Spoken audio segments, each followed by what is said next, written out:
I was just saying I do a routine when I brush my teeth. I didn't understand what they just said. I'm just sick.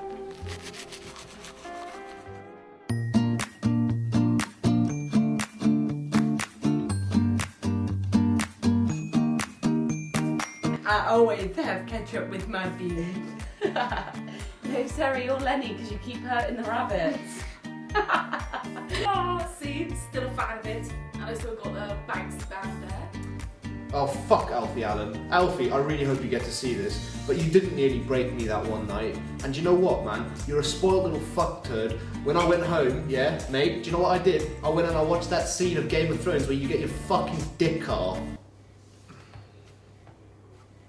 Come at me, bro. This would have been my journey to work every morning, and it literally took like 10 minutes. Not even that. And every morning, I wouldn't be nervous, but did you ever get that while you went there? It's kind of like excitement, but I don't know. You don't know what to expect. Yeah, every day was different. I was so tired by the end of it. It just looks like a shithole again, to be honest, isn't it? Go on then, hurry the fuck up.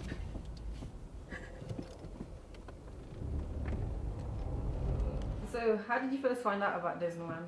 Actually, my mum found the advert. It was in a paper. It was a really tiny thing saying runner for a film set. And I was unemployed then. And my mum said, oh, go for it. And I was like, okay. And it wasn't it was literally when it was the night before the deadline for the job, and I just drove past the Tropicana. I thought, oh, that does look pretty awesome. I was like, oh my god, I need to, apply for it. So I was up until 1 a.m. doing my CV, and then I got the interview the next day. I'm so grateful I did, but it was literally I completely forgot about it until I drove past the Tropicana. I heard about the job through a friend at work, because she knows that I'm into event work, and there was an ad in the paper that said job runner for a film set in Weston, and so I applied for it, and they got back to me that evening, and I thought, oh, this is obviously going to be some sort of shit film if they're that desperate to get back to me that easily, because normally when I apply for jobs I don't hear from them for like a week. So I applied for it, heard back from them, and then I had to go to an interview at the Royal Hotel. I went in, shook hands with Lucy, who hired us, and the director and the cameraman, and it was very much like an acting audition. Asked for a few questions. I really expected it to be an interview, just sit down, but it was we had to go in front of the camera, say hello, I'm Victoria Baker, 24 years old, then show my profile, and then he asked us to pretend we're on a fairground store selling stuff. And it's absolutely fine for me because I'm into acting, but for people who just wanted to be a runner, I don't know how they got on with that. It didn't sound like they did well. So that was really strange. So that was really surreal. I was so confused after. When I walked away from the interview, I rang Alan and Fee and I was like, this is weird, something weird's going on. I knew instantly something weird was going on. I'm not like trying to boast, but it was weird. I heard back again and they wanted me to go to some of the training days, so I had to go back to the Royal Hotel, and there was about 60, 70 of us in the room, maybe more, and that's when I knew that it was going to be something completely different to what I had applied to. So then once you found out it was for Banksy, how did you feel? Well, we found out for Banksy that it was for Banksy before anyone knew it was for Banksy. So yeah, I felt kind of, what do you say? Weird. I felt it was interesting. I was like, wow, this is cool. I'm working for Banksy. Banksy's my boss for now. When I found out, I was just a tiny bit disappointed, only because I'm into the acting profession and it would have been nice to be on the production side of a proper film set. But actually, I didn't realise how big it was going to be, and I do like Banksy. So when things processed, it kept... when it sort of started, everything started to get going, I actually realised, oh my god, this is going to be a massive opportunity, and then it was just absolutely crazy. So I was really excited for it to happen, because it was on the news, it was everywhere. People, as soon as I found out, as soon as it came out in the newspapers and everywhere, people texted me saying, Banksy, you've got to be part of Banksy. And it was really, I had about 10 of my friends saying, Banksy, you've got to be part of Banksy, that's so exciting. So that was strange. I guess half of me was more excited because I knew that it was then to do with Banksy and that whole production, and I knew that it was more event work than the film would have been.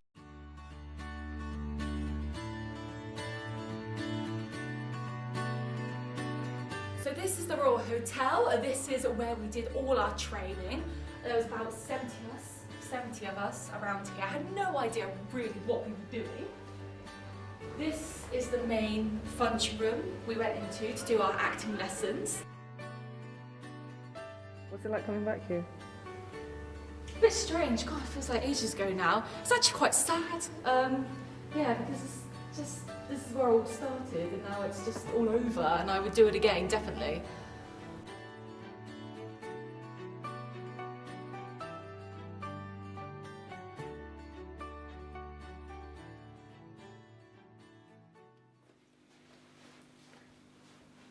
Right. Sarah, shut up. A duck from the muck, £2 for 2 minutes. Pay to play or go away. £3 a picture. I can't remember what else I'd say. Oh my god, my first day, it was just pouring with rain, like so bad. And I was a bit nervous and I was just really overwhelmed because there was just so many stewards and there were so many loud characters there and it wasn't even confirmed that I was working there. I just turned up and I was given a vest and some ears. So anyway, Dan plonked me on the deck chair next to Punch and Judy and I stayed there for 4 hours in the pissing rain and it was just tragic. And at one point I was like too scared to ask if I could be moved. And then I went on my break and I kind of said to someone like, oh, how long do we stay in our positions for? Like it's raining quite a lot out there and I've been sat out in the open. So I got put back on the deck chair, but then later I got moved on to mini golf and then things got better there because that was at the point where you could have 2 people. And you were working, Farah was working on the sandcastle next door, so that was quite funny, like looking at each other and trying to make each other laugh. And then Sarah got put on with me and it was just ridiculous. But as I walked over to you, because they said that I could go over to the mini golf with you, and you were in the little shed, and I came over and your head was peering out, and we looked at each other and you just went... I basically spent my whole first day, well like the second half of it, trying not to laugh, but I was just on the verge of it all the time. I felt like when I was little in church and I knew I couldn't laugh and I just spent the whole time laughing. When did you ever go to church? We went to a Church of England school. Dick. Okay. A lot of the time, the visitors would take you, they'd take the piss because you'd be in character and then you'd be something like, oh look, I can't give you this. Can I have it back? They're like, no, give it back. And they took like an offensive with your character sometimes. Actually, yeah, but you know what? Here's something to be said, right? I think the general public, on a day-to-day basis, were okay. Yeah. They were generally quite respectful, But it got worse during the evenings were worse, obviously. Yeah, and the gig nights were obviously quite bad. But that's alcohol. But the people that I actually didn't have much time for were the celebrities, and particularly on that first. Did you work the Friday night when the celebrities came in? Right, you worked that, didn't you, Farah? Yeah.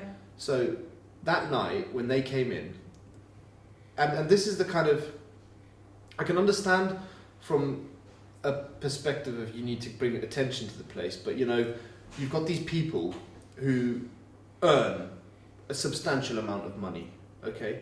And regardless of that, regardless of station in life, regardless of how much money you make, that doesn't give you the right to act like a fucking tosser.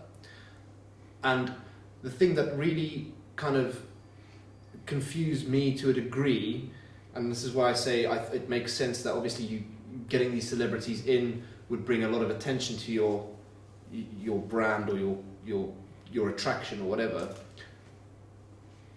But why the fuck do they get to sit in a VIP room, right, I can understand maybe if you're Brad Pitt or something, but still, that's beyond the point. Why the fuck, when they make that much money and they've got that much kind of prevalence and whatever, do they get to have a free bar, right? They get to take whatever they like in regard to like the jewelry on the stand and all that kind of stuff, and they get to behave in whichever way they think, you know, is suitable to their personality or their station. It's like, you don't get to treat people like less because you're there on a VIP night and you're allowed to drink for free and you're Banksy special guest. That's out of order. In the Sun newspaper a couple of times. Well, you know, but that's the thing. I mean, and like you had an experience with Jack Black and you said he was really nice, and that's cool. I can appreciate that. But I don't understand why people should be rewarded for being arseholes, and a lot of the fucking celebrities were quite happy with that.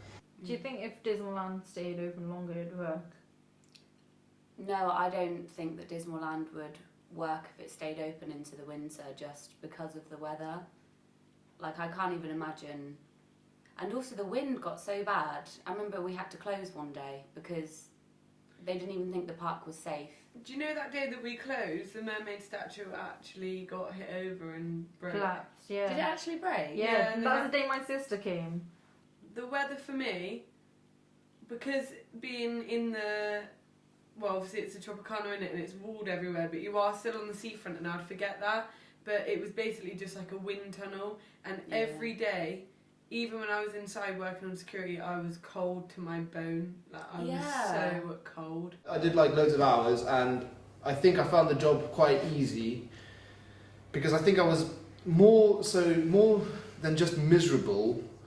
I was also like fucking sarcastic with people, and I loved that because people can be so like, it's not a negative kind of thing to attribute to people, but people can be so fucking stupid. The most surreal thing that ever happened to me at Dismaland was somebody came in with an ice cream making kit, and when I was in security I said, what the hell is that?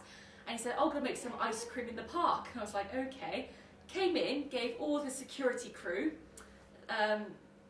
some ice cream, what he calls ice cream, cement ice cream. And what it was great ice cream and bits of crunchy bar, and that was the rust. So that was very strange. I wasn't really sure whether to eat it, but we did. It was actually very nice. So I can now say I've tried cement ice cream. I was in security at the back and doing the standard, you know, bring people over, scanning them. And this one woman was laughing walking through, so I called her over. I said, excuse me, madam, please step to the side. And then she was looking at me and she was laughing, and I said, you know, this is before we got told to say stop laughing, to stop saying stop laughing. I kept saying to her, stop laughing, and I was looking her in the face, and then she went from laughing to she suddenly burst out crying, and like her face went bright red and there was tears streaming down her face. And I didn't want to lose character, but I didn't know what to do.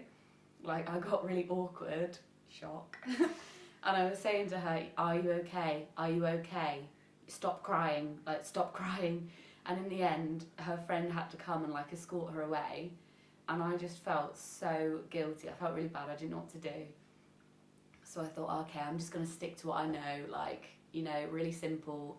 So I said to one guy, excuse me, take your hands out your pockets, thinking that's not going to offend anyone. Anyway, he didn't. So I said, excuse me, sir, step to the side. Please take your hands out your pockets, put your arms out. And he put his arms out and he had a hook for a hand.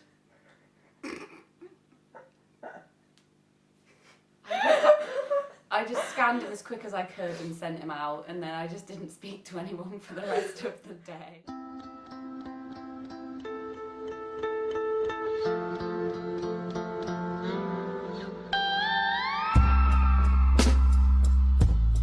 Just definitely the most surreal job I've ever had, and I would never ever forget it. And it's so nice to go anywhere and you say, oh, I used to work at Dismaland, and people know what you're on about.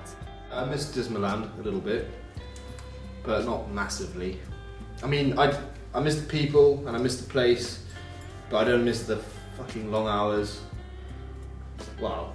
I don't know, it was just a weird microclimate of just, and I knew it was only a month, so I could just do it, like, no problem. I just went all out on it, really. But if it had gone any longer than a month, I don't think it would have been as special as it was. I think I would have got fed up with it, like every job. It's weird, it feels like Dismaland never happened now. Yeah. It is weird, isn't it? Yeah, it feels like that's not even a distant memory because it does just feel like it was never anything. And that's what kind of made me laugh when everyone was there. It was as if it was the most important thing in the world. Yeah. And I just thought, after these 6 weeks, that is it, isn't it? Yeah. Is your dance work more fun than Dismaland? Yeah, because I can smile. Go to Oxford Corner. If you're a vegetarian, the lovely waitress will call you a pussy. But I wonder if they're working for Banksy as well. Think they're just going to have a normal runner job, but no, they're probably so working for Banksy. We'll see. Oh, fucking Banksy.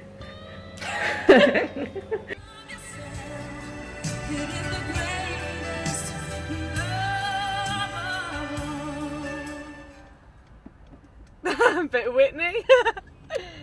That is what I listen to every day on the way to work.